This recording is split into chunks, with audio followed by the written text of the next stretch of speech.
Assalamu alaikum, viewers. This is Surfraz Karni from Assalamu Pegham-e-Haqq. alaikum, viewers. Hina also joining us. Today we're Yeah. joined by Shuaib Abdullahi from Finland. Assalamu alaikum, brother. How Yeah, are you?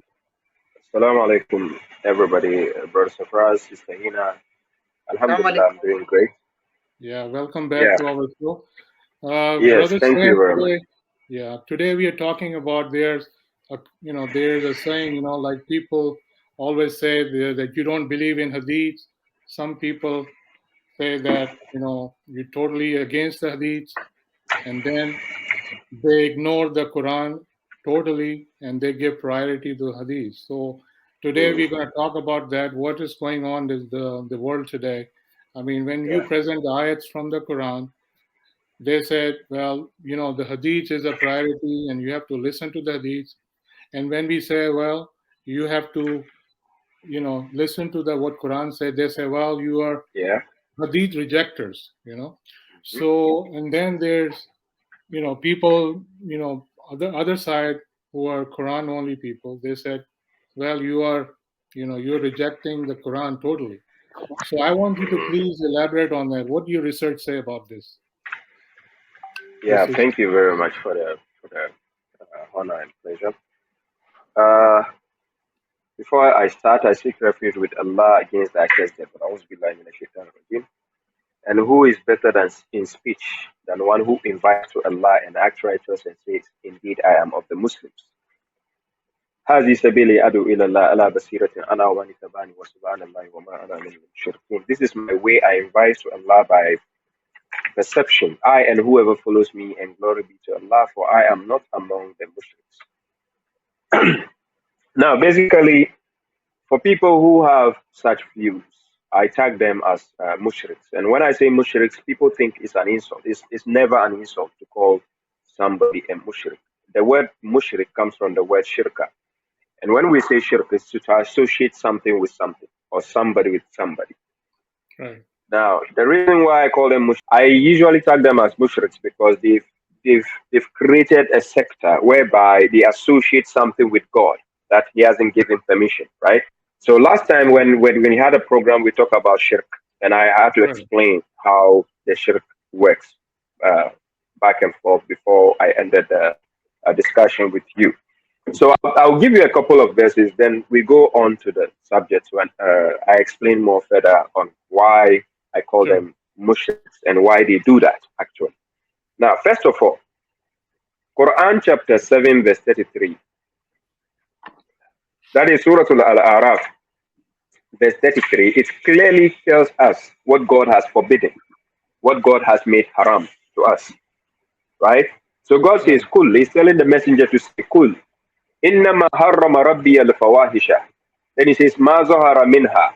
Then he says وما بطن والإثم والبغي بغير الحق. Then he says وأن تشركوا بالله ما لم ينزل به سلطانا وأن تقولوا على الله ما لا تعلمون. He says my Lord only forbids obscenities. Obscenities, this is al-fasha in plural from fawahisha. Ma zahara minha, what is apparent thereof. Wama batana, and what is hidden. Then he says, wal itma, that is deliberate sin, to sin deliberately, right? Then he says, Right. wal bagiya bigayr al haq, and to oppress without justice or without right. Then now the important part comes. Wa an tushriku billahi ma lam yunazzilu bil sultan, and to associate with God, to associate something with God for which He has not given any authority or Right. permission or power to it, right? And then he says, "Wa anta kulu ala Allahi ma la ta'lamun," and to say what you do not know about God is haram. So, which means anything we have to say about God has to be factual. If you cannot prove it, don't speak it. That is It's very either you important say you point. don't know. This is very important. Exactly. Very Yes, important. that is the most important part. Now, so God has made this haram. It's totally forbidden. That is haram. Now, so when I find somebody associating something to God with God, whereby we cannot see the evidence from the Quran, where God gives the license, permission, authority for that thing to be associated with the book of God or God Himself, that automatically that is mushrik, that is shirka. So I have the right to call somebody who associates something with God to which God has not given the permission to call him a mushrik or her a mushrik. So now we can see clearly chapter 7 verse 33, God has forbidden such things. Yes. Now chapter 30 verse 35 makes the case very simple. What is the case here? God says, Am anzalna alayhim sultanan fahuwa yatakallamu bima kanu bihi yushrikun. God is asking them a question in chapter 30 verse 35. He says, Oh, have we revealed to them or have we sent down to them an authority or permission or like power to them for who yatakallamu, for which speaks bima Right. kanu bihi yushrikun, for which speaks for what they associate with him. So which means that if you before you can associate even let's say hadith with the book of God, there has to be permission coming down from Very God important. directly, Very where important. God tells you that you can associate Sahih Bukhari with my book, or associate Sahih Muslim, or Jami at-Tirmidhi, or Abu Dawood, or Sunan ibn Nisa with my book or religion. They don't have such. So automatically, for me given the knowledge by God, and I can access to know the criteria of who a mushrik is, I can term somebody as mushrik. Somebody will say, "Oh, you don't have the right to call somebody mushrik." Yes, I have the right. Quran chapter 109 verse 1. Who gave the messenger the authority to call somebody a disbeliever? Was it not God? The same God. He told the messenger to tell them, Kul ya ayyuhal kafirun. So if they are not kafirs, why would he call them kafirs? Because the evidence is clear. You can see the person has the criteria of what a kafir is. So you have Right. the right to call somebody a kafir. Chapter 39 verse 64. The prophet, the messenger was asked to call some of his people jahilun. That is chapter 39 verse 64. He asked them, Kul, afa ghayrallahi ta'amuruni, ta'amuruni. Then he says, Abudu, ayyuhal jahilun. He's asking them.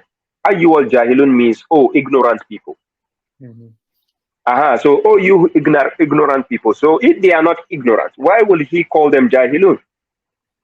So, which means it is the criteria of what I find people doing. That is what gives me the right to judge. And somebody will say, oh, you don't have the right to judge. Yes, you have the right to judge. According to Quran chapter 4, verse 58, God asks us to judge. He says, Inna Allah ya'murukum an tu'addul amanati. Then he says, ila aliha. Wa iza hakamtum. And he says, if you are judging, bayna nas, if you judge among the people or between the people, Right. right?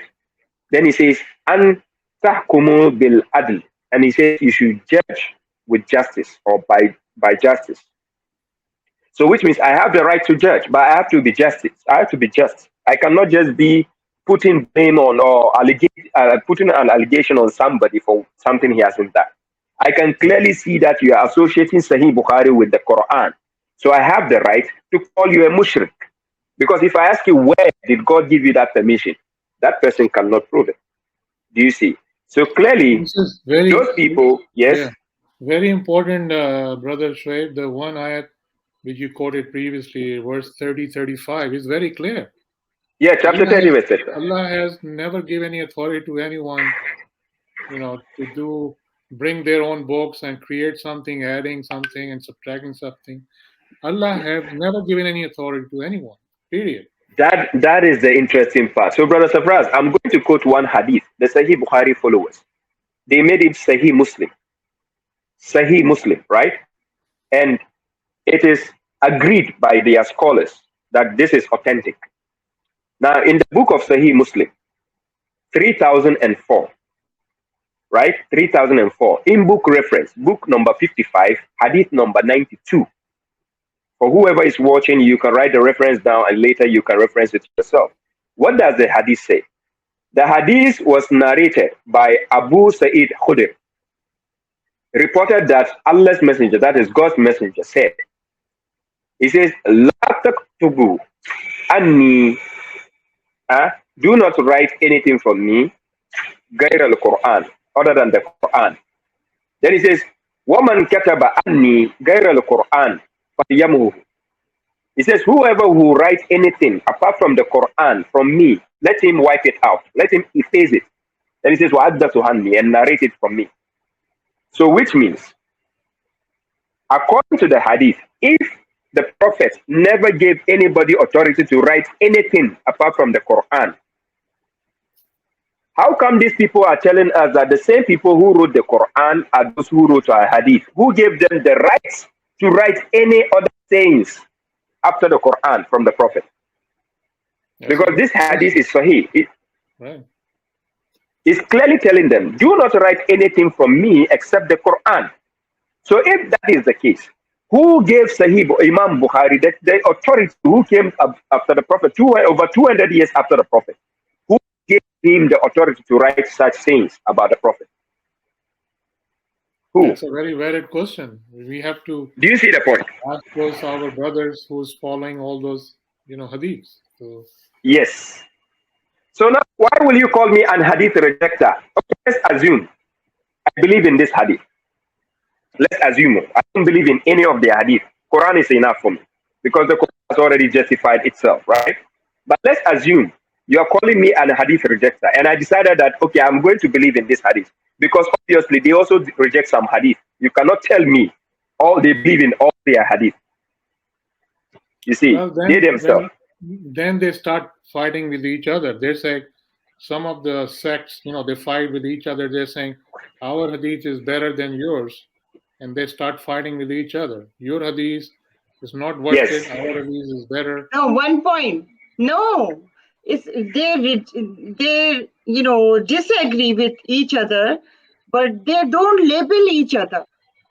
They don't label each other. They don't label each other like he or her is munkar hadith, like hadith rejected. They never do that.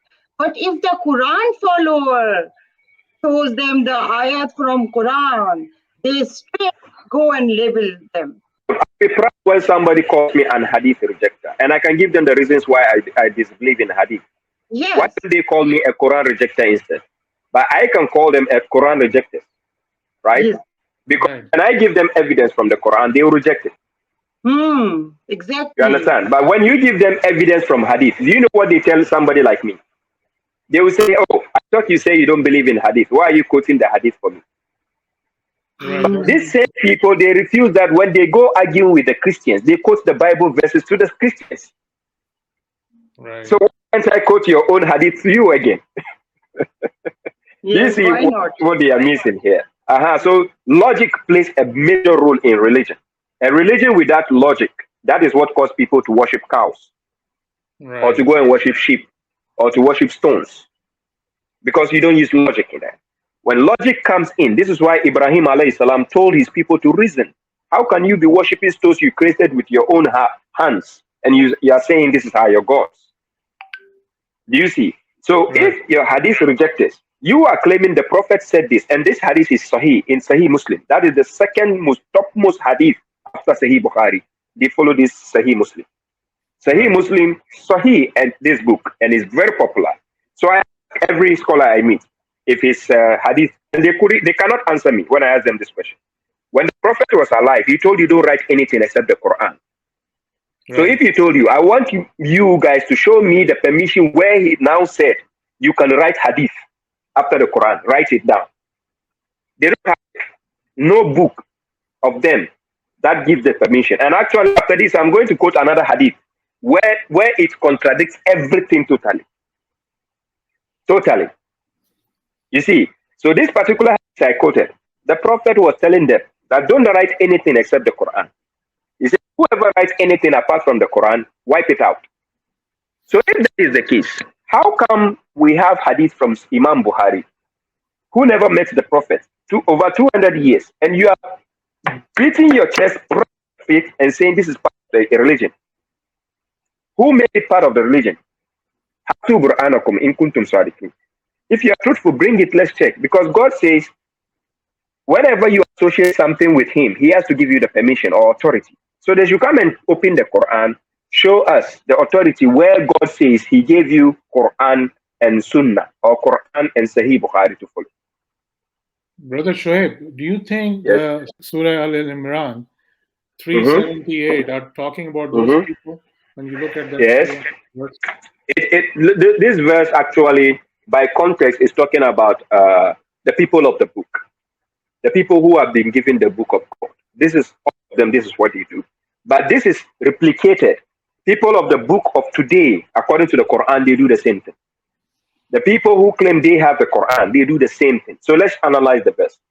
God says, وَإِنَّ مِنْهُمْ لَفَرِيقًا يَلْؤُونَ أَلْسِنَتَهُمْ بِالْكِتَابِ لِتَحْسَبُوهُ مِنَ الْكِتَابِ وَمَا هُوَ مِنَ الْكِتَابِ وَيَقُولُونَ هُوَ مِنْ عِنْدِ اللَّهِ وَمَا هُوَ مِنْ عِنْدِ اللَّهِ وَيَقُولُونَ عَلَى اللَّهِ الْكَذِبَ وَهُمْ يَعْلَمُونَ. What is the verse saying? And indeed, among them is a group. When we say fariqan, it's like a separate sectors. Now, the people of the book in the past, they did the same thing. Among the children of Israel and then the Jews, the Christians, they did the same thing. Now, the Muslims of today, the mainstream Muslims are repeating the same thing. What do they do? Among them, there are those who twist their tongues. They twist their tongues with the book, which means they will distort something and make you think it is from the book. The reason why they do that, when you don't study the Quran, you might think what they are saying is in the Quran. I've come across countless of people, because normally I appear ordinary. I wear normal clothes, African clothes, and I appear like a young guy who is just out there. So when I encounter people who think they know something from Islam, they try to lie to me. They will see me and say, "Oh, brother Shuaib, you're wearing a necklace. I thought this is haram. This is haram." I say, "Really? Can you show me where it says haram?" Then he says, "Oh, I don't know. My scholar said it's haram." So the religion, is it for your scholar or God? Yes. So I tell him, Quran chapter 35, verse 12, it gives me the authority to wear it and say thank you to God. Quran chapter 35, verse 12. Right. God gave me the authority to put a necklace on and thank him for it. Right? But because the person is ignorant, he will not know this. So we will have people from the sect who will lie to you and make you think what they are saying is from the book of God. And God says, what it is not from the book. وَمَا هُوَ مِنَ الْكِتَابِ. And it is not from the book. Then وَيَقُولُونَ هُوَ مِنْ عِنْدِ اللَّهِ. And they will again tell you that God said it. Even though they cannot prove it. Then they will tell you again, God said this. And God says, وَمَا هُوَ مِنْ عِنْدِ اللَّهِ. And it is not from God. Then God says, وَيَقُولُونَ عَلَى اللَّهِ الْكَذِبَ وَهُمْ يَعْلَمُونَ. And they say a lie about God while they know. Because that person knows he's lying. But he will say it. Because maybe you cannot check it and prove him wrong. But because I have knowledge, whenever I come across any scholar, if you give me any scholar you know in this world, just give me 5 minutes to listen to him. I can tell you that how many contradictions he said from his statement. Yes. Any scholar. And this is one of the gifts. For people who know me face to face, they will tell you this about me. I have seen a lot of people, they don't even, first of all, they don't read Quran. They don't even read hadiths, references. They had listened to stuff. And then they tell you this is what it is. And you should, like you're saying, I asked a scholar, he told me that. They don't even check anything what he was saying. No, they don't check. And those people are the most argumentative ones. Right. The ones who don't check. They argue because they put their trust blindly in the so and so scholar speaking. Yeah, Yes. They think that it's actually in the bigger picture, they say like it's their Islam is, in Islam, everything is included. Apart from Quran, the other books are also included in Yeah, Islam. they don't, because they don't know. They don't know. They don't study. So they don't know. They give their fatwa about something they don't know. That when you say fatwa, they are legal opinion. And the legal opinion should be taken only from a qualified person. Right? Now, how do we term something as somebody who is qualified?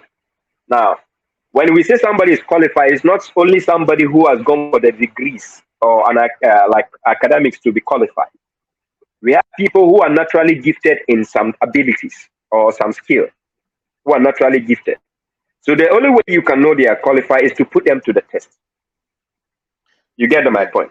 So, for instance, if I sitting here, Brother Shuaib, if I claim I know the Quran, the only thing you need to know is to put me to the test. Ask me questions from the Quran and see how I articulate and give you the answers. Then you cross-check. You see? So, for instance, I can just sit here and mention a verse from chapter 3, verse something. Then I will say it says this there. So whilst you are listening to me, you can cross-check by opening the verse and you are checking. And then you know, oh wow, he has said it. How? Because he knows what he said is true. I can find it. So this is how I cross-check people to see they are qualified. So when I come across people, no matter how old they are, and they are speaking about religion, I just listen to them a couple of minutes, then I'll just smile and ask them a critical question. So then I'll ask them a simple question. So you follow Sahih Bukhari, they'll be like, yes. Okay, I just need a simple answer. Can you prove to me where God says you should follow Sahih Bukhari? Then they will not give me the answer. They will start trying to explain. I said, oh, come on, don't explain. You understand? So, Brother Safraz, this is simple. It's like I'm sitting here. Then Sister Hina will ask me, Brother Shuaib, are you married? Brother Safraz, do I need to explain before answering? I don't need to explain. I need to either say yes or no. It's a simple question. But the Hadith followers have been trained in such a way they shouldn't answer questions Straight. directly. Yes. But they want you, the Quran alone follower, to answer straight questions. I mean, there's so many powerful ayat in Quran. For example, verse 6, 115, when Allah said everything is completed, no more addition, no more subtraction, that's it. Yes. So what's going on? Now, this is an interesting part and an interesting question. And this verse should always be taken into context. The context starts from 114 and ends at 116. Now, let make this complete.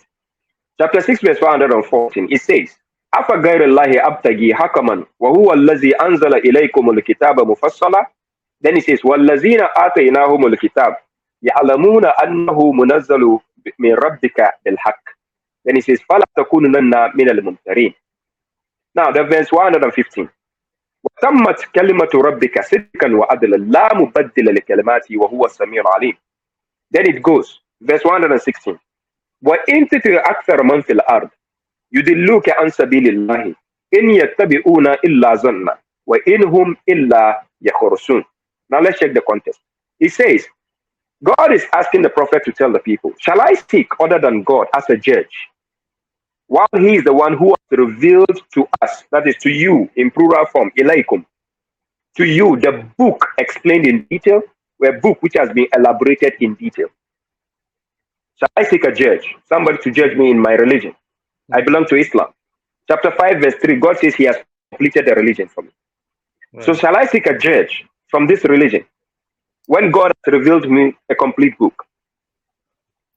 No, I don't. I need to follow the judgment in the Quran. If I don't find it there, it's not part of the religion. You see? So God says, when the book has been elaborated in detail, I don't need another judge. The book has to judge for me, just like I spoke about the necklace. The evidence is there in the Quran. I can wear the necklace and thank God for it. But outside the Quran, what will the Sahih Bukhari follower tell you? He will tell you, hey, mashallah, this is haram. The hadith says so. Because now he cannot say the Quran says so. Because if I tell him, prove it, he will just say, Atiullah, Atiur Rasul. And that doesn't mean necklace. Do you see how it goes? So this verse, chapter 6, verse 114, then God says, وَالَّذِينَ آتَيْنَاهُمُ الْكِتَابَ, those whom we have given the book, those to whom we have given the book, يَعْلَمُونَ أَنَّهُ مُنَزَّلُ مِنْ رَبِّكَ بِالْحَقِّ. They know that it has been revealed from your Lord with the truth. Then it says, فَلَا تَكُونُنَّ مِنَ الْوَدْ مُمْتَرِينَ. Do not be among the what? The doubters. Now, verse 115, the verse you quoted, God says, the word of your Lord is complete in truth and justice. So now this is the interesting part.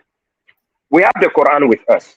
It's a complete book, 114 chapters, 6,236 verses, right? Now, that is excluding the Bismillah, because the only official Bismillah in the Quran is chapter 1, Surah Al-Fatiha.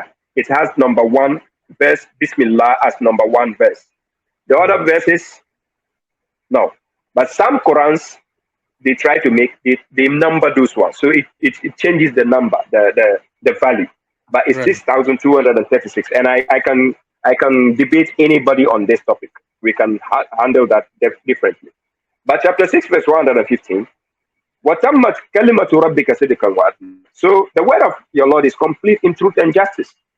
Not only the truth, but in justice as well. Then it says, لَا مُبَدِّلَ لِكَلِمَاتِهِ. Nothing can change his word. There is no changes to his word. There is no alteration to his words. Right. Yes. Nothing will be changed. Then he Nothing. says, وَهُوَ السَّمِيعُ الْعَلِيمُ, and he is the hearing and the what? Omniscient. Now the last verse I'm quoting now, 116. Then he says what? And if you obey most of those on earth, brothers and friends, we already know who are on earth, right? We know they are humans, animals, genes. Those are the ones on earth that we know, Right. right? So now if you obey most of those on earth, God says what? They will mislead you from the way of God. Right. Do you see the interesting figure Very here? important point. Yeah. Because chapter 6, verse 114 up there tells you clearly that shall I seek a judge other than God when he is the one who has revealed a book explained in detail? Right. So if Yes. I cannot seek any other judge, which means any other person I will listen to will lead me astray. Because That he's is not true. going to talk from the book of God. And let's see why God says that. So he says, if you obey most of those on earth, they will mislead you from the way of God. What is the reason? God says, In yattabi'una illa zannar. They only follow assumption. That is You true. understand, brother? How many salats do we have in Islam? He says, Oh, I think it's 5. Yes, I think it's 5. Is it in the Quran? Yeah, I think so. I think so. Why don't you prove it? Mm. Prove. Islam is about knowledge. Chapter 17, verse 36. God says, وَلَا تَقْفُ مَا لَيْسَ لَكَ بِهِ Right. عِلْمٌ. Do not pursue that of which you have no knowledge. So That Islam is is about knowledge. If you don't have knowledge, don't practice Islam. If God, out of it, the wisdom He has given us in chapter 17, verse 36, He says, do not pursue that of which you have no knowledge. Then you are in Islam and you are doing what you don't have knowledge, which means something is not right. Yes. you can Okay, carry so on. let me move on with this. Chapter Yeah. 6, verse 116, before we Right. move on. Then God says, because those people, if you obey most of those people, they will mislead you from the way of God. The reason is they only follow assumption. Then God says, وَإِنْهُمْ إِلَّا يَخْرُصُونَ, while they are only guessing. Because they only guess. They assume and they guess. They don't give you factual answers. Even the Lot of scholars, facts. Right. if you like, take it as a point right now. If you're listening to any scholar, whether Mufti Menk, Zakir Naik, just check how they speak. When they talk 1, 2 from the Quran, the rest is this scholar says, the book of Hadith says, this guy says, that's what they do. They never tell you, I said, even. You understand? Now, when you are a knowledgeable person, it is not about what somebody says, it's about what you say, because you can prove what you're saying. Knowledge is about what you know, it's not about what somebody else told you. Mm. You see what knowledge is. Yes. Why, brother, is why they don't go back to the textbook, which is Quran, and look at what the textbook has instead Yeah, of yeah, looking yeah. at all other people. Yes.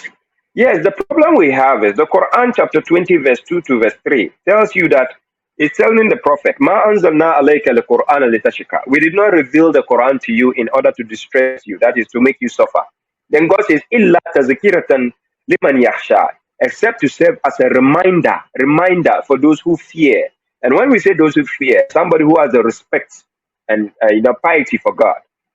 Now, when something is served as a reminder, which means I can go and check to remind myself that, oh, this is here, that is here. Then I go back and do the right thing. That is what the Quran is to say. So Quran chapter 2 verse 185, God says, Sharu Ramadan allazi unzila fihi al-Quran hudan linnas. It is the month God has revealed the Quran to serve as a guidance for mankind.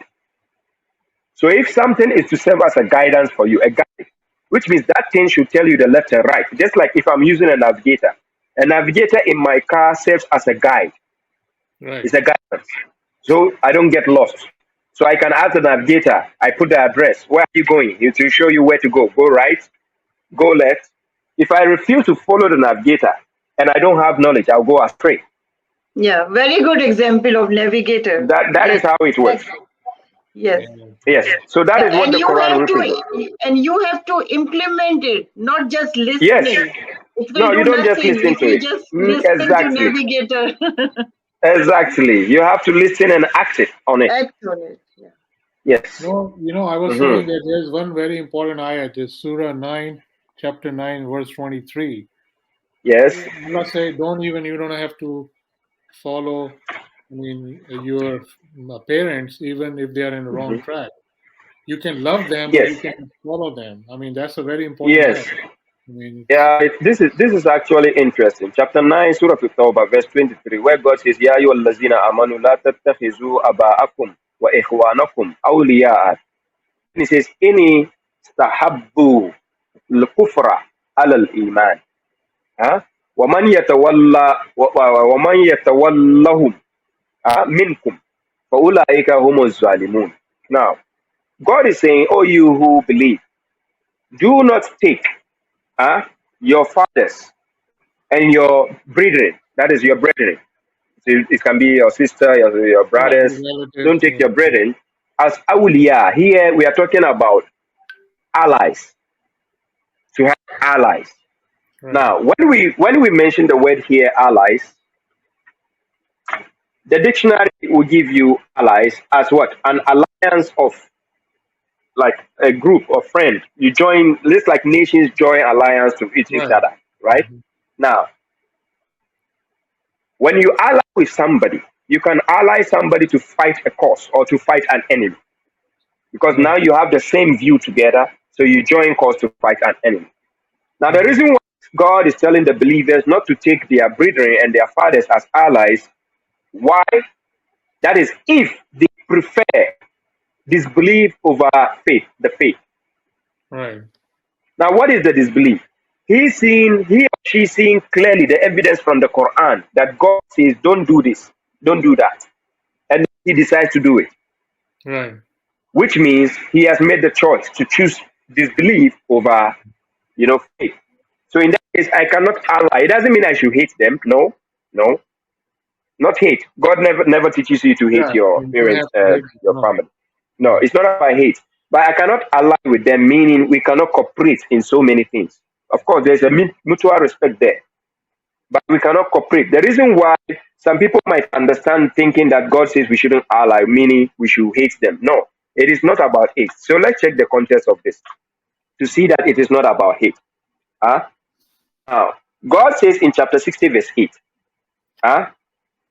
لا ينهاكم الله عن الذين لم يقاتلوكم في الدين. God does not forbid you from those who do not fight you in the religion. وَلَمْ يَخْرُجُوكُمْ مِنْ دِيَارِكُمْ, nor do they evict you from your homes. Right. أَنْ تَبَرُّوهُمْ وَتُقْسِطُوا إِلَيْهِمْ. Now he's telling you, he doesn't forbid you from being righteous to these people, being righteous to them, and then being just and equitable to them. He doesn't forbid you from doing that. Mhm. Because those people are not fighting you because of your religion. They don't fight you. That, Right. hey, why are you a Muslim? Why are you Quran alone? Why are you this? No, they don't fight you because of that. So even if they are your family or they are not your family, God doesn't say you should forbid, He doesn't forbid you from befriending such people. He gives you the chance. Be righteous to them and Right. be just to them. Yes. So God never tells you just because, oh, your father and mother, they decided not to follow the Quran and they are following Sahih Bukhari, so you should hate them. No, no, no, no. But you Right. cannot ally with them. Ally means to ally with them to go for the same cause. It doesn't work. That's Because a very you want important. things to be done according to the Quran this way as a guide. They don't want it. They will tell you, my ulama says, my sheikh says this, my Sahih Bukhari says that. So you cannot have the common mutual respect there. Now, apart from that, if I delve, before I come back to that verse, if I delve deeper and I take you to chapter 31, verse 15, this is what God says concerning our parents, right? Mhm. Our parents, whether your father and mother, this is what God says. وَإِنْ جَاهَدَاكَ عَلَىٰ أَنْ تُشْرِكَ بِمَا لَيْسَ لَكَ بِهِ عِلْمٌ فَلَا تُطِعْهُمَا. This, he's telling you that, and if they struggle with you or if they fight you, Right. based on what? Based on they want you to associate Right.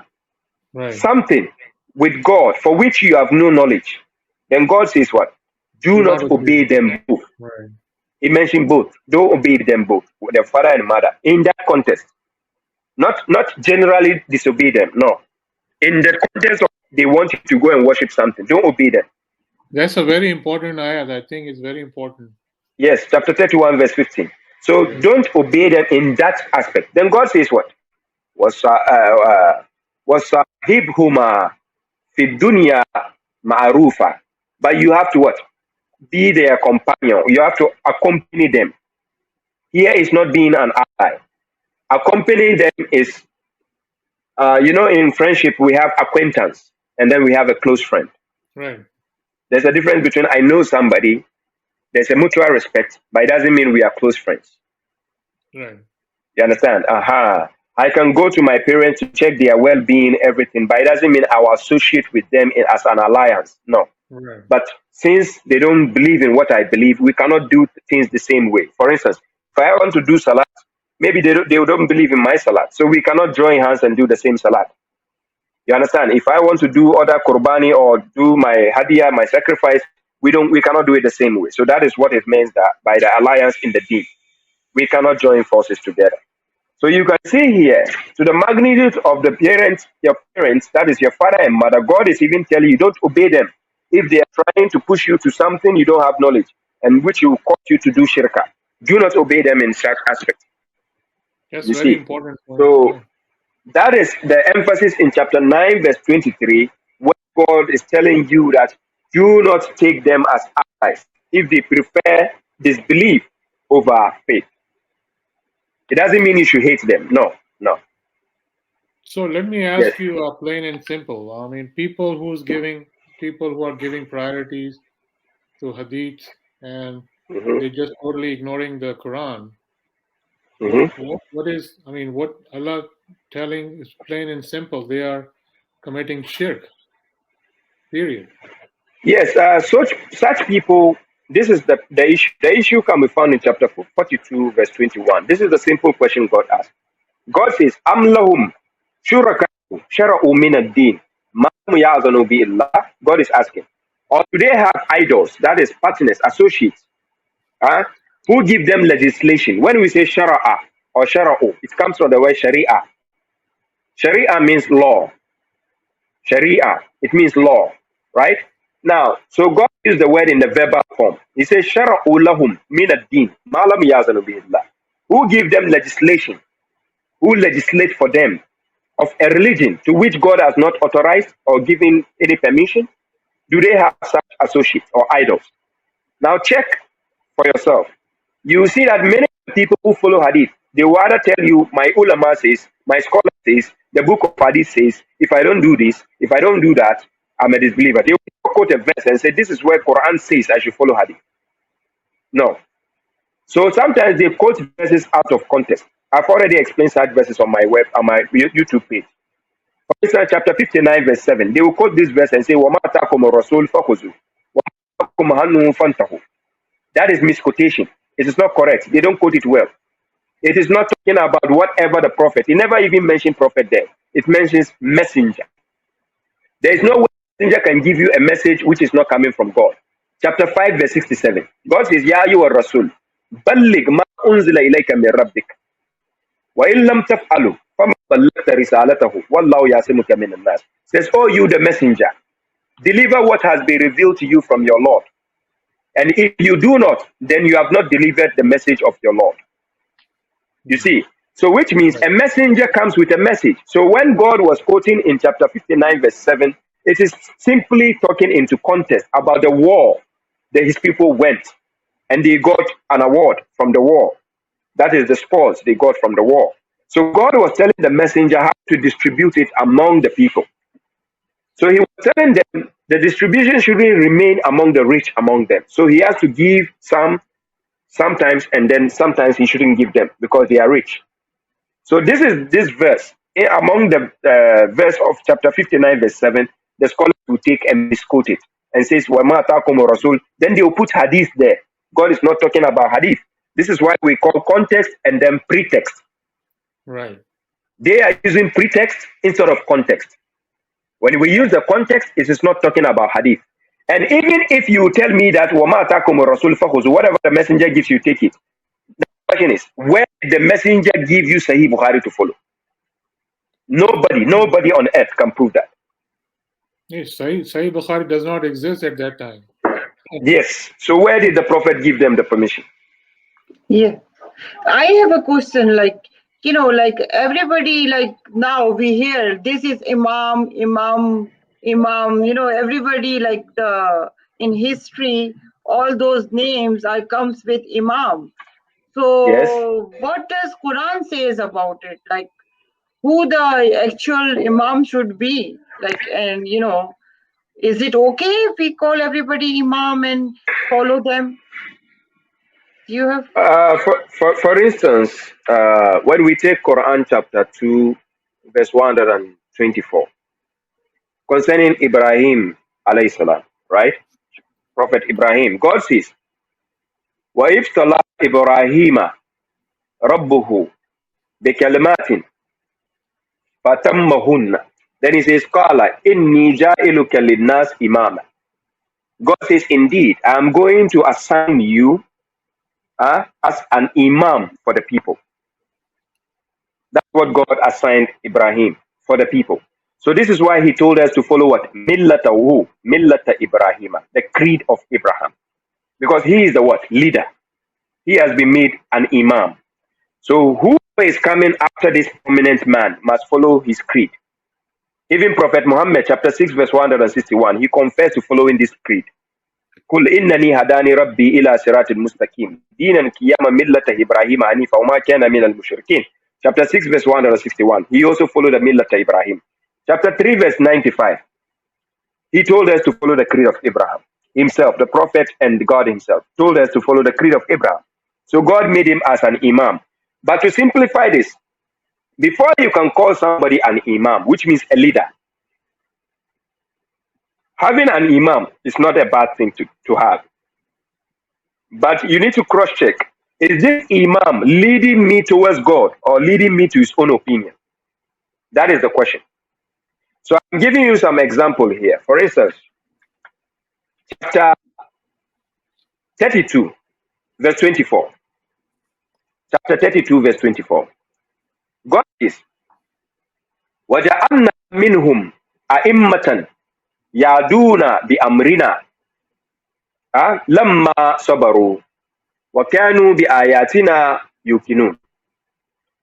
God, first of all, verse 23 into context was talking about Musa alayhi salam. Musa. So this context has to do with the children of Israel. So after Musa, even though God gave them the what? The guidance. That is وَجَعَلْنَاهُ هُدًى لِبَنِي إِسْرَائِيلَ. He gave them a book after Musa. So they had it as a guide for them. Then God says, وَجَعَلْنَا مِنْهُمْ. And then we chose among them a'immatan, imams. When we say a'immatan, plural form of imam, that is leaders. That is imam, leaders. So God made leaders among them. Then God says what? Yaduna bi amrina, guiding by our command. Lamma sabaru, after they were patient. Right?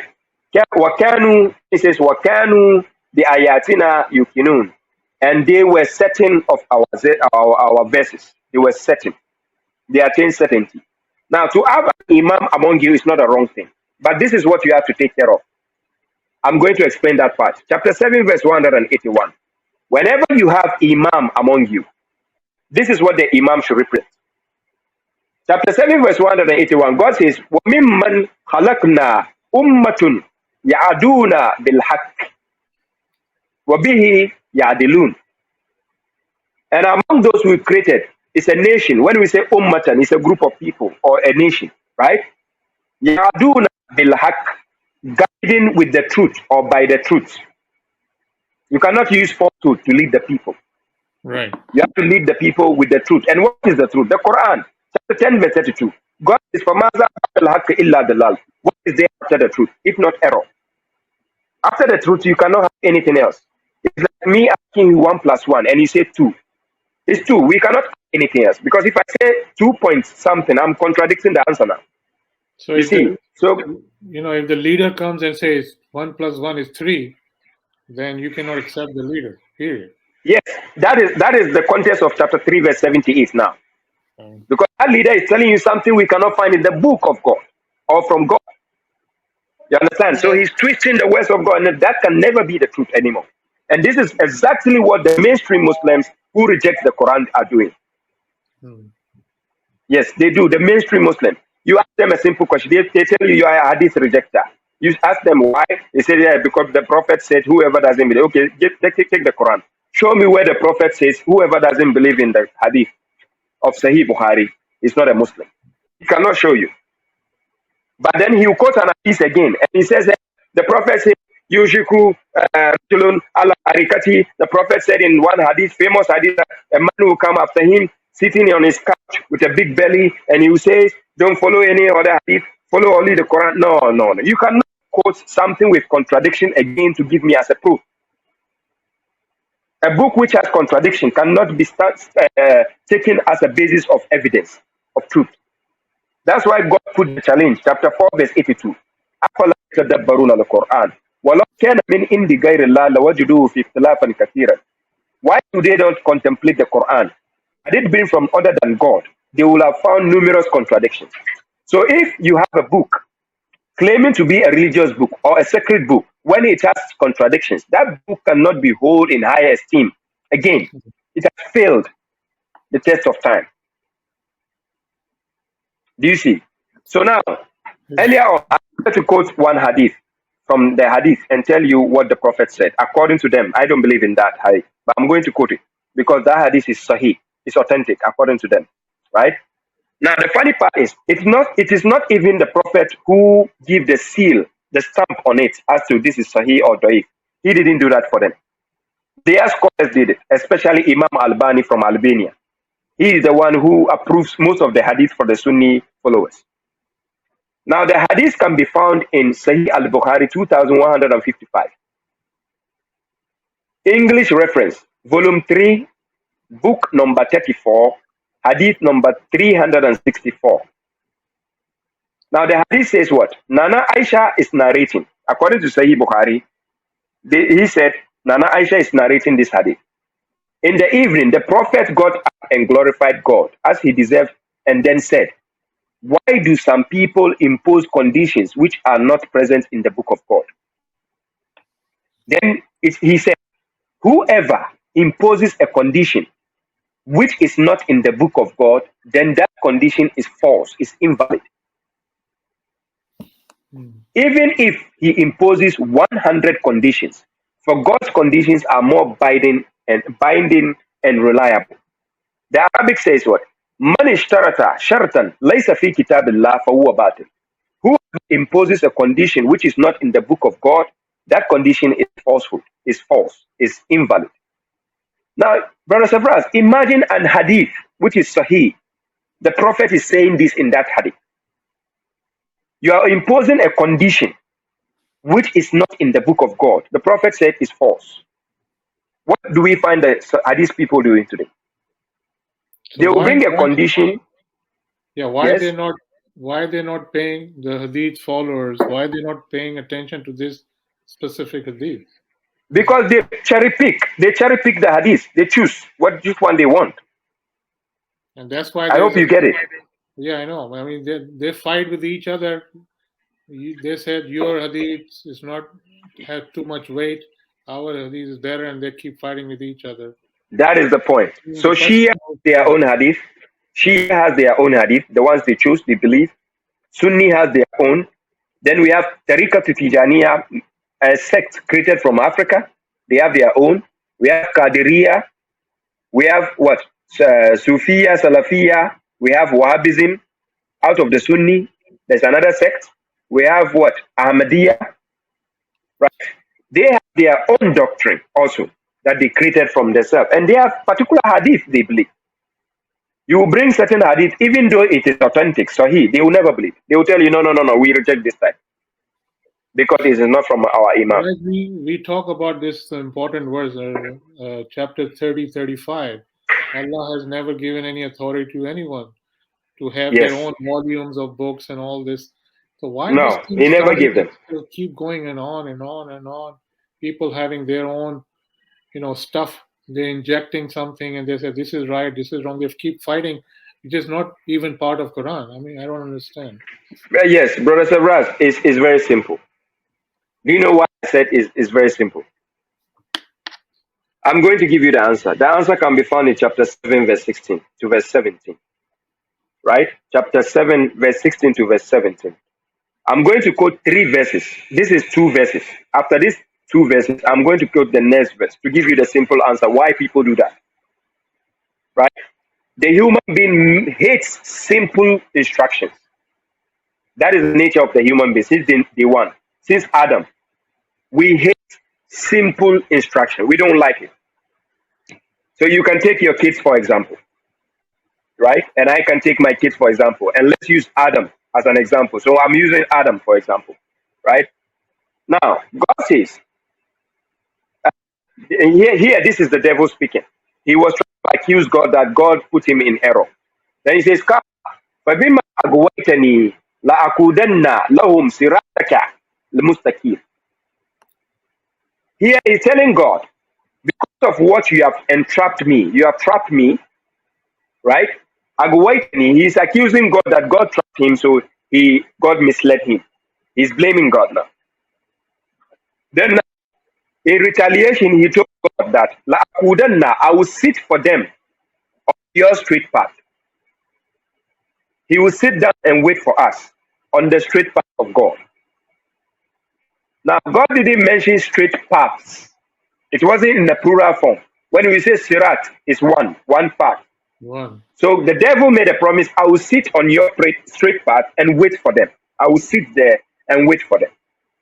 Now put the question aside. The question is, what is the straight path? I'm going to show you after this.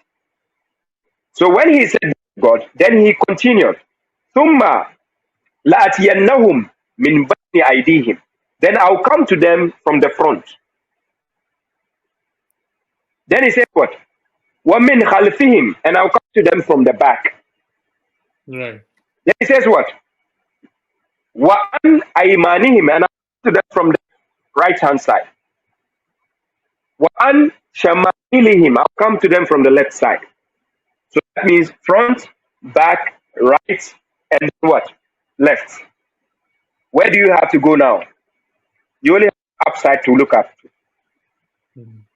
So God gave you the answer. Says, "وَاعْتَصِمُوا بِحَبْلِ اللَّهِ جَمِيعًا وَلَا تَفَرَّقُوا." The rope can only come from upside like this to us. Hold it and do not what? Separate from it. Because when you hold it, it's just like a helicopter coming to rescue you. Right.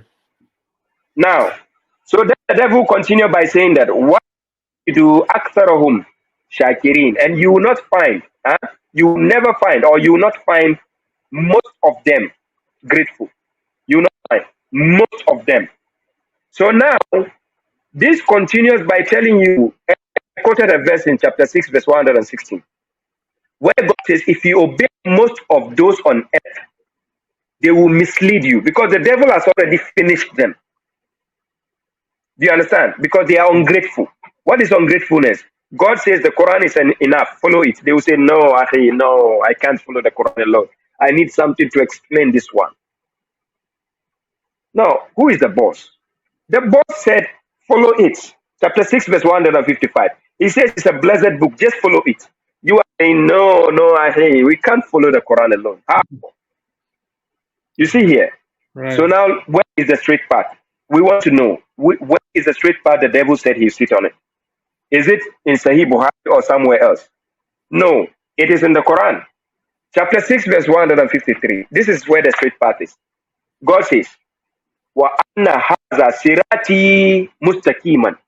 Then he says, فَاتَّبِعُوهُ وَلَا تَتَّبِعُوا سُبُلَ فَتَفَرَّقَ بِكُمْ عَنْ سَبِيلِهِ ذَلِكُمْ وَصَّاكُمْ بِهِ لَعَلَّكُمْ تَتَّقُونَ. What is the verse saying? And that this path is straight. So follow it. This is what God is saying. He used the word hada, and when we use hada, T-A-I-S, this, something is in front of you. Right. If it's never in front of you, God will not use the word this. So you're holding the Quran, and God says, this is my straight path. Then he says, so follow it.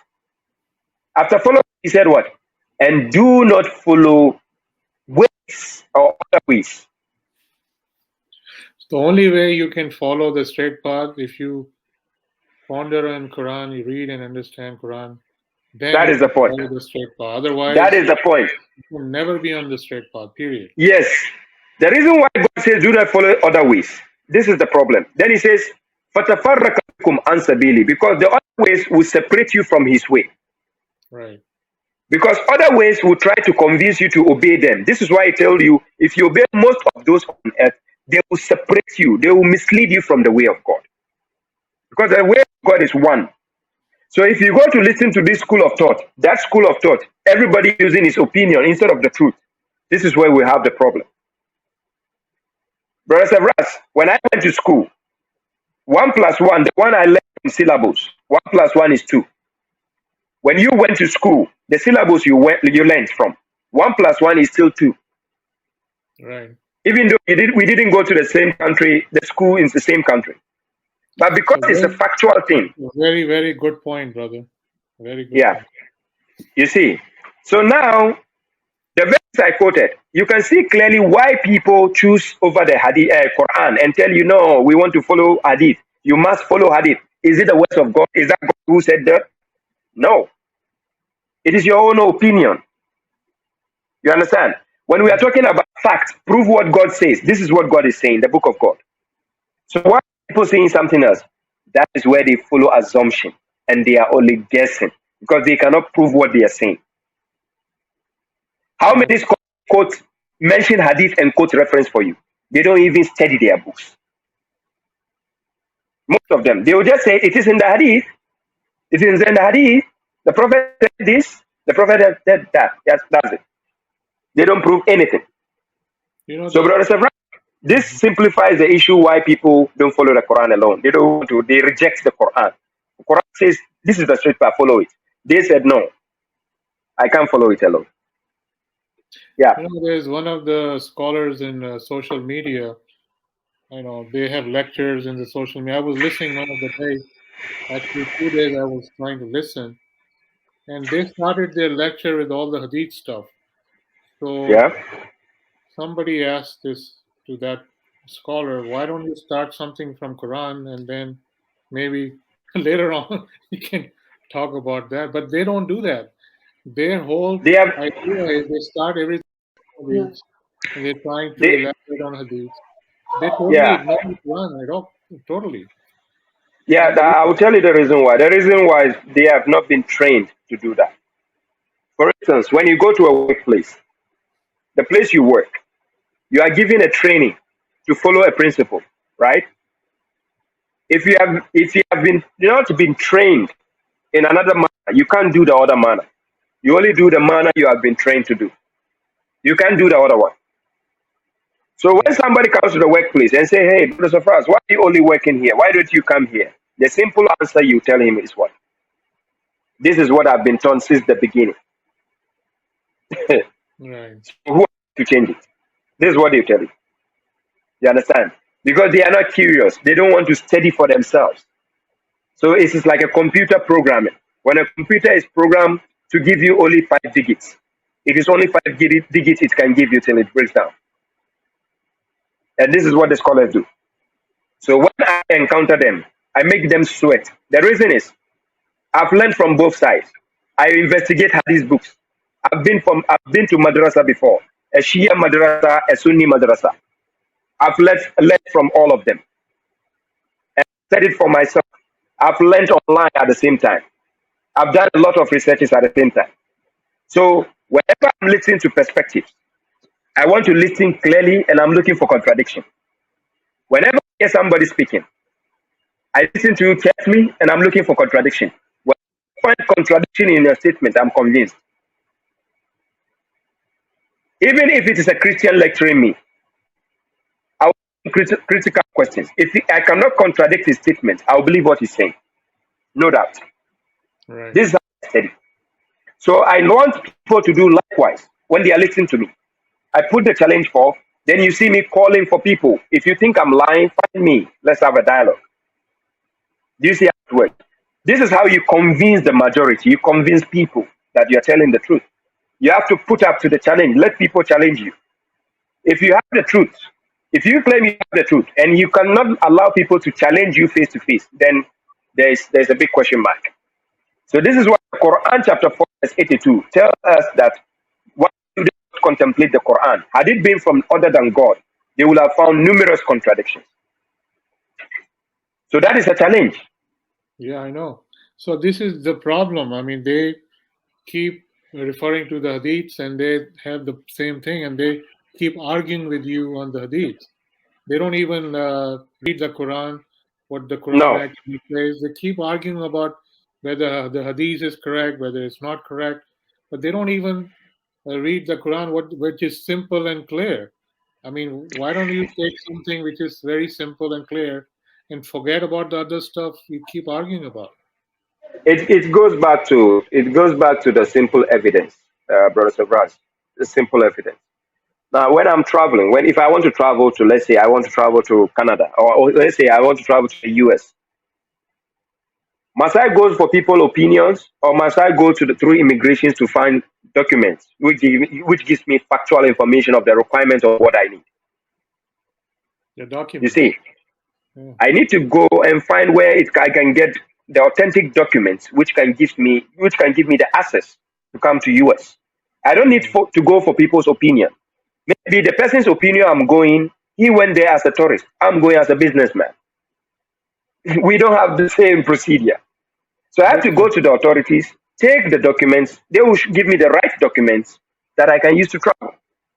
Right. And then guess what? When I go to the right means to go and find the information, I'll come back to the same old friend of mine who is a tourist who went there. If I tell him anything about the business traveling, he'll be like, wow, I never knew that, because I got the documents. I can prove to him what he doesn't know now.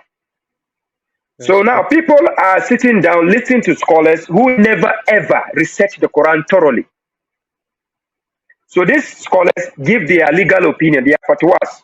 And this ignorant person refuses to study and then believes the scholar. So when the scholar says you can never understand the Quran without the hadith, the ignorant person believes that. So when he should see you, his friend, his close friend, trying to tell him that come and read this verse, he say, hey, Ahi, no, I'm not reading. My scholar say you cannot understand this. Are you trying to tell me you know better than my scholar? This is what you tell me. Do you see how it goes? So he has been blocked from thinking outside the box. He's now thinking inside the box. So the mind is mentally enslaved. So you cannot convince him again. The only way you can convince him is start to ask him critical questions. Don't try to explain. When you explain, he will run away. He or she will run away from you. Just start asking questions. Ask them, do you pray 5 times? They'll be like, yeah. Why do you pray 5 times? They'll say, yeah, because God says so. I say, okay, I want to learn. I'm curious. Can you give me the verse? I want to go and learn where it says 5 prayers. You see them starting to stammer. They will start stammering. They will say, I'll give you tomorrow. I have to go and check from my scholar. Oh, so you've been praying 5 times. I need the evidence now. You have to go to your scholar before you give me the answer. There are So so what if you many die? things. There are Yes. so many things. So Like what they are if called the person blindly, they dies are today? Yes, it's Yeah. blind following. Because what Blind. if you die today? You go to God. What are you going to tell God? Oh God. So now tell me, how did people become mechanics, engineers, doctors? You understand, pilots? They went to school. They study to get the answers. It's not hearsay. Hearsay is not considered knowledge. I normally tell people physically, boldly, even scholars, I tell them, you guys have no knowledge. You are just called scholars. Yes, and What makes them scholars? Because they only take books of hearsay of people and tell you. Is that what you call a scholar? You don't call somebody who give you hearsay a scholar. No, that's not a scholar. yes, they have, like made parallel religion. Like they have Yeah? made it.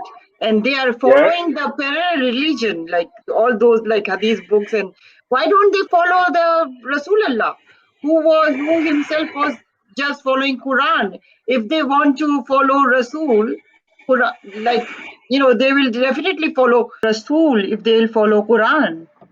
But Sister Hina, let's make it easy here.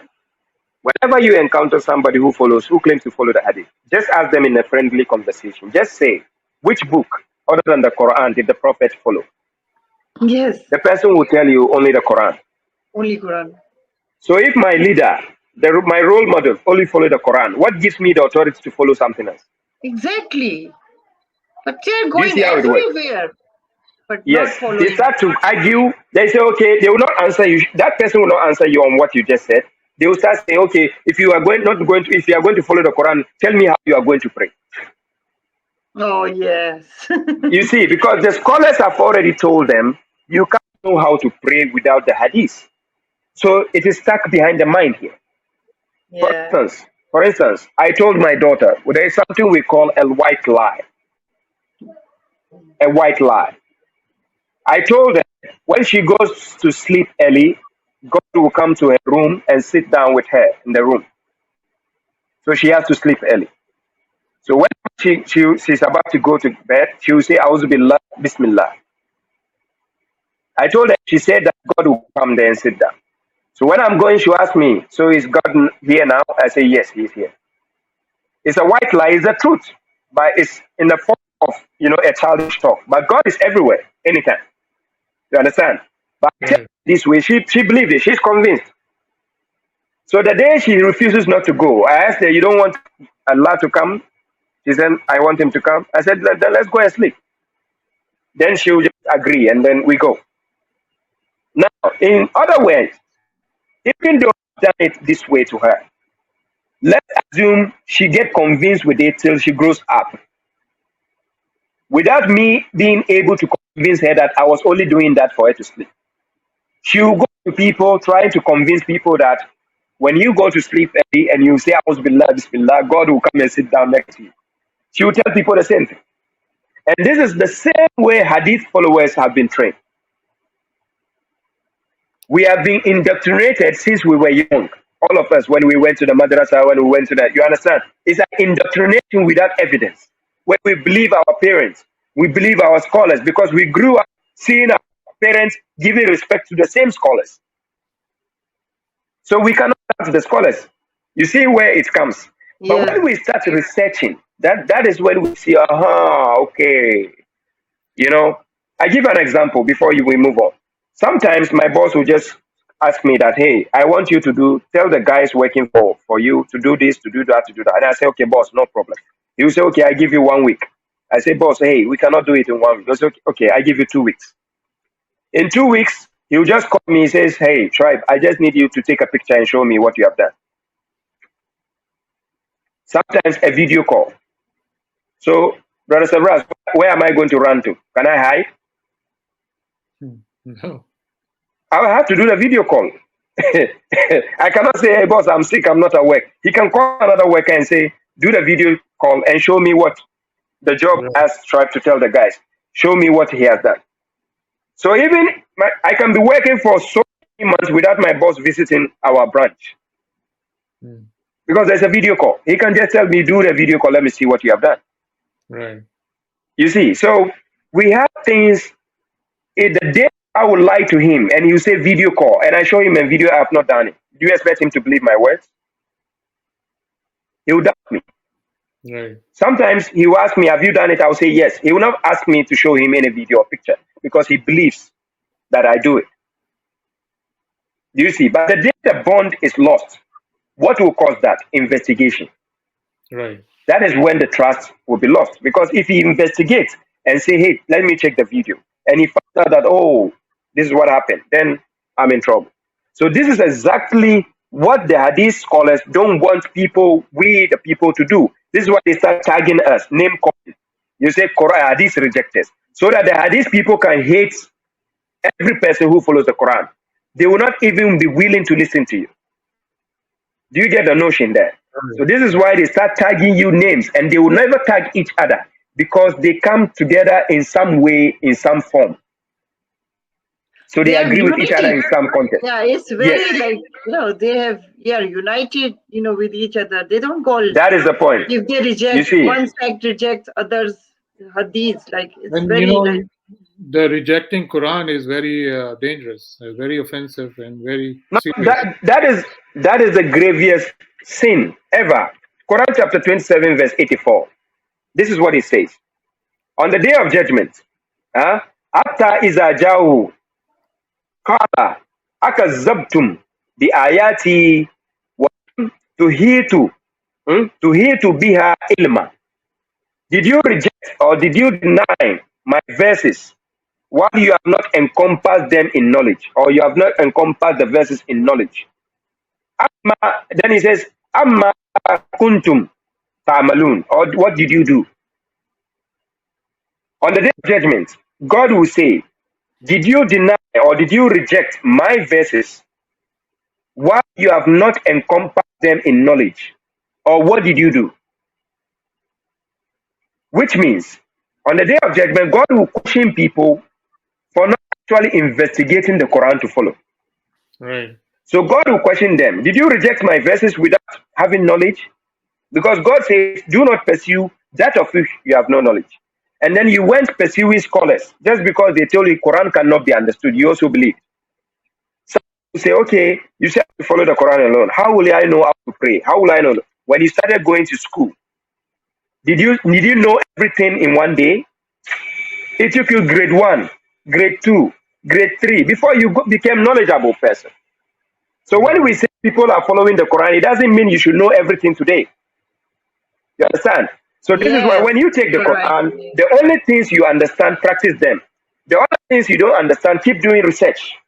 This is why there are people like me and other scholars out there who know the Quran, ask questions and make sure they give you answers from the Quran, not from opinion. If the answer is not there, let them tell you it's not there. If it is there, let them prove it. Simple. What does the Quran say about the ignorant people? The ignorant people. What does your research say about ignorant people? From Quran. Right. Like, yeah, such people Quran they has have. reached them, but they are still ignoring it. Right. Okay, good. Now, when you encounter such people, God gave this verse in chapter 22, verse 8. God says, وَمِنَ النَّاسِ مَنْ يُجَادِلُ فِي اللَّهِ بِغَيْرِ الْعِلْمِ وَلَا هُدًى وَلَا كِتَابٍ مُنِيرٍ. And among the people is one who argues about God without knowledge, without what? Guidance, and without an illuminating book or enlightening book. Now, this person is considered an ignorant person, right? An ignorant person who doesn't know any factual information, who doesn't have guidance, who doesn't have knowledge. The reason they want to argue is because they heard their so and so scholar said something. So you, even if you like do research for your whole life, give them evidences all you want. An ignorant person can never be convinced. Do you know why? Because he is not at your level. So imagine you in your university level arguing with somebody in a nursery level. How can it be possible? What did God ask you to do when you encounter such people? It is clearly stated in chapter 7, verse 199. God says, وَأَعْرِضْ عَنِ الْجَاهِلِينَ, and turn away from the ignorant people. When somebody is ignorant, don't waste your time convincing them. It doesn't work. It never works. An ignorant person, don't try to convince an ignorant person. Yeah, it's a Right? waste of time. Yes, it is only when people want to reason with you. You want to. This is where you can convince them. Ask them critical questions and convince them. So when I encounter ignorant people, what I do is I don't explain myself. I start smiling with them, joking with them, then I ask them critical questions. And then guess what? I make them sweat and they run away. But when they start to accuse me and say, you are lying, prove this, prove that, I tell them, look what? I cannot prove anything to an ignorant person because you cannot understand even if I give you a proof. But the question is, are they their fault? This is their fault. It is. Okay. It is. Now, do you know why it is? The answer can be found in chapter 16, verse 78. He said, God brought you out of the what? The bellies of your mothers, knowing nothing. Huh? La ta'lamuna shay'an. Then he made for you the hearing, the eyesight, and the mind, so that you may be tactful. So which means we were all born to this world knowing nothing. Then we started knowing something. Right? Right. Now, You as a human being, you should know your purpose. You should find your purpose in life. First of all, you have to know your purpose. People think my purpose is just to work, to become a lawyer, to become a this, to become not. That's not your purpose in life. That is your side purpose. That is a side thing to do. You have a main assignment. It's just like at the workplace when you have your main job and the break time and other things to do. But that is a side thing to do. That is your career. But the main goal of your life is to serve a purpose. And that purpose has to do with God. وَمَا خَلَقْتُ الْجِنَّ وَالْإِنسَ إِلَّا لِيَعْبُدُونِ. To serve God. So here, when you take a human being who has been born to this world, knowing nothing, knows nothing, then now God gave you the hearing, the eyesight, and the mind, which means it has to be used wisely. So these same organs God mentioned, He mentioned the hearing, the eyesight, and the minds. He repeated it in chapter 17, verse 36, where it says, Right. do not pursue that of which you have no knowledge. Then he says, Inna sama'a, indeed the hearing, wal basara, and the seeing, wal fu'ad, and the mind, kullu ula kana anhu mas'ula, all will be held accountable. He gave you for a reason. So now, brothers of us, why is a person ignorant? You understand? Right. Ignorance is a choice, and only what? Fools love it. A fool is somebody who lacks good judgment. So what is it now? Why do you think, Brother Safras, you brought me here to lecture people? Because you see it as an important subject to discuss. So why Right. don't you seek people who have knowledge to ask questions so that you can do your own research and get more knowledge? Right. So why must a person be ignorant in a particular field? When you see Brother Shuaib talking about Islam and he's giving references and you don't understand, call a competent person or find Brother Shuaib and ask him further questions so that you can have the knowledge instead of staying put and saying, no, our scholar said this, so we don't believe him. Have you ever cross-checked your scholar? What if he's lying? Right. That is the point. So ignorance is a choice. It is their choice to be like that. Yeah, especially nowadays, they have like YouTube and they have all kind of material in the YouTube. For example, if you want to plant a tree or how the trees Yeah? work, Everything. you know, the, Everything. the choice is yours. The information is there, which is Quran. Everything from A to Z is in Quran. You don't Is have to go there. anywhere. You just look at the Quran. You get everything you need from the Quran, which is a textbook, and Yes. people can use it. Now, people not using it, obviously, they are ignorant because Yes, they are ignoring. Yes. So that's what we call the ignorant ones. and as we have So said, i- right, ignorance is a choice. People exactly, choose to be ignorant in a particular field.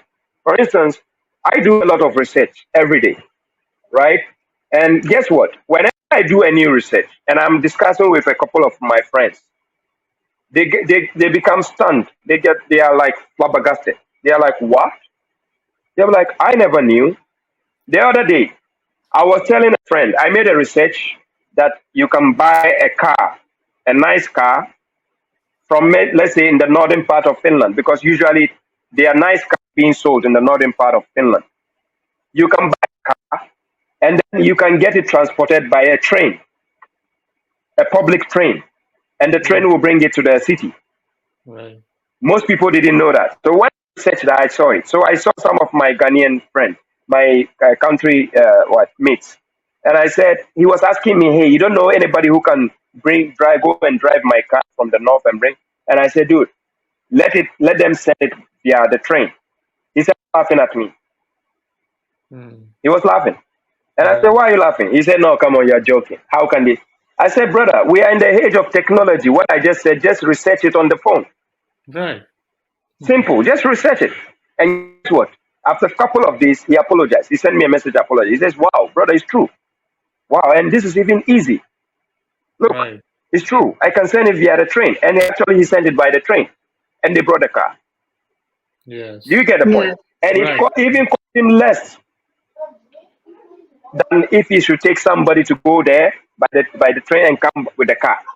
It cost him right, less. You see, so this is where knowledge has gotten to the media, that this technology can help you go places or Right. understand things you can never imagine in the past. We Yes. should not So be this, no excuse now to be an ignorant.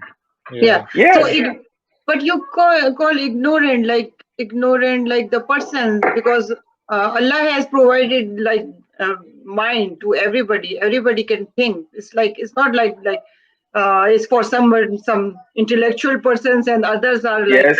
free to do anything, but they have to use their mind, like figure out what's like the truth, the haqq from Quran. Okay, one question is like, for our viewers, I would like you to tell that what's the limit, they should not cross. Like it will be dangerous. Like if they do certain things, like they will be in the Quran rejector kind of thing. Like as we are talking about, like they should never do that certain things. Like, so can you specify the things like, you know? I've, I did the specification earlier on when I quoted chapter 6, verse 114 to 116. Yeah, 150. First of all, don't obey the majority.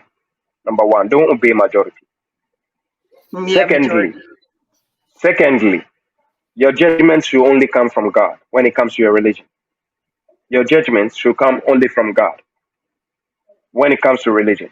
Whenever a scholar says something, if he say this is haram, tell him no problem.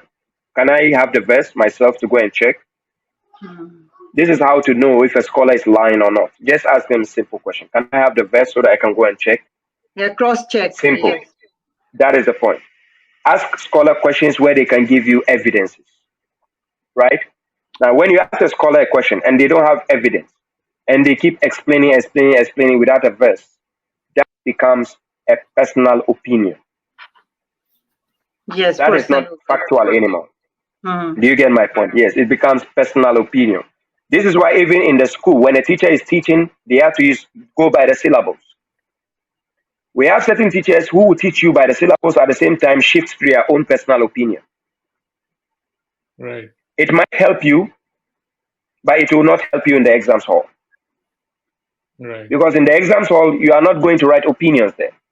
You are writing facts and what you have studied. That's true. You see.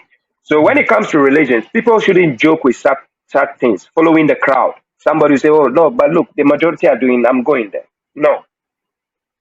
No. So in simple, we cannot trust like nobody except Nobody. Quran. They have Exactly. to check That. Yes. Look. Let's see what God says. Quran chapter 10, verse 35. God says, "Kul hali min shurakaikum man yahdi ila al-haq." Is there any of your associates, one who guides to the truth? Then he says, "Kulillahu yahdi lil-haq." Say, God guides to the truth. Then God says, "Afa man yahdi ila al-haq ahaqqu an yuttaba'a amman la yahdi illa an yuhda. Fama lakum kayfa tahkumun." So God is now asking, so is it one who guides to the truth worthier to be followed, or one who cannot guide you unless he is guided? Very Which good. among the two are you supposed to follow? Then God says, "Fama lakum kayfa tahkumun." So then how do you judge? Or how will you judge this? I would rather follow the one who nobody guides him, but he can guide you. So which means, even if somebody has been guided by God and he wants to guide you, it has to be with the truth from God. He cannot use his opinion. We don't need the opinion. So this is why when sectarian starts saying that you have to follow the Quran and Sunnah, you ask him who's Sunnah? Then he says Sunnah of the Prophet. Is it mentioned in the Quran? No. So what am I supposed to follow it? That's a diversion. Yes, it's a diversion, because that is another way, which is not from the way of God. So now, Quran chapter 33, verse 38. God clearly told us that the Prophet follows the Sunnah of God. God has ordained him to follow the Sunnah of Allah, the Sunnah of God. Right. So if the Prophet is following the Sunnah of God, how come you created another book and that book is saying that here is another Sunnah of the Prophet? So the Quran must first say it, Because according to the sectarians, they say that hadith explains the Quran. Now, before something can explain something, the first one has to mention it before the second one can explain. So now, where does it say Sunnah of the Prophet? Very good point, brother. Very Yeah. good point. Sometimes you see them asking them, how many rakats of salah do you do? First of all, the Quran has to mention the word rakat. Rakat. Before you can explain somewhere. Quran doesn't mention rakat. From Fatiha to Anas, no word called raka'at. It's not there. Sunnatul Nabi. It's not there. Yes. So now, how can the hadith explain something in the Quran which is not there? Very good You point. claim the hadith is explaining the Quran. Yes.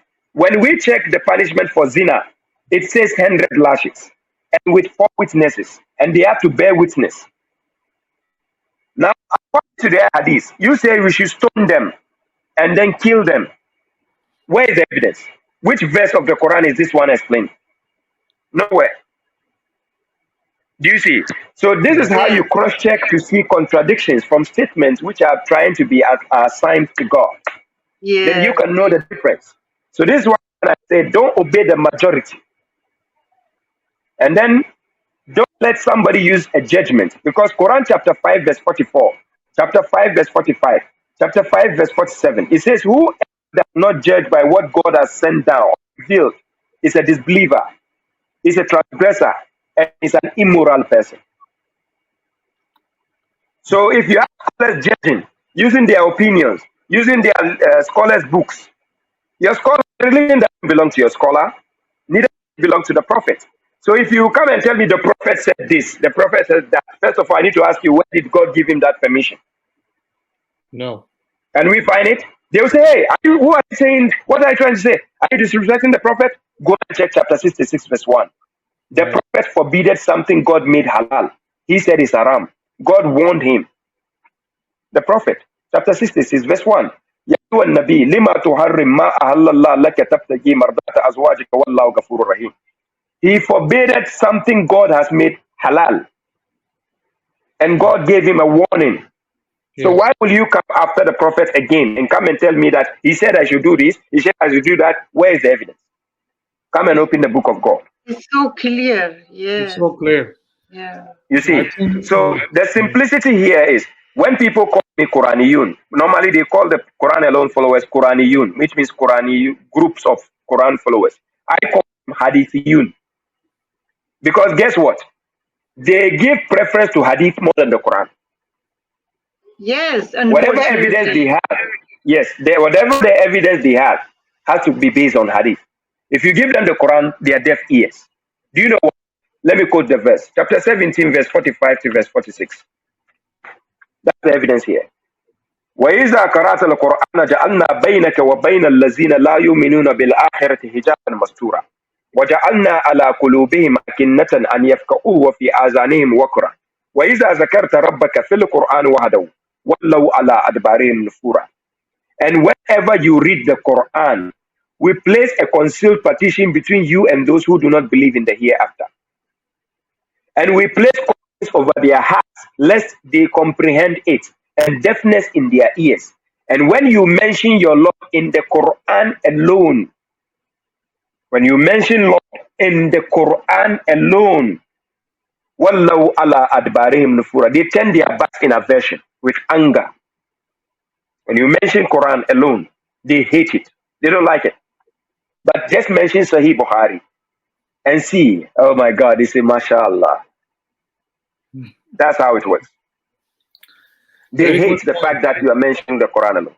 Very good point, brother. Thank you.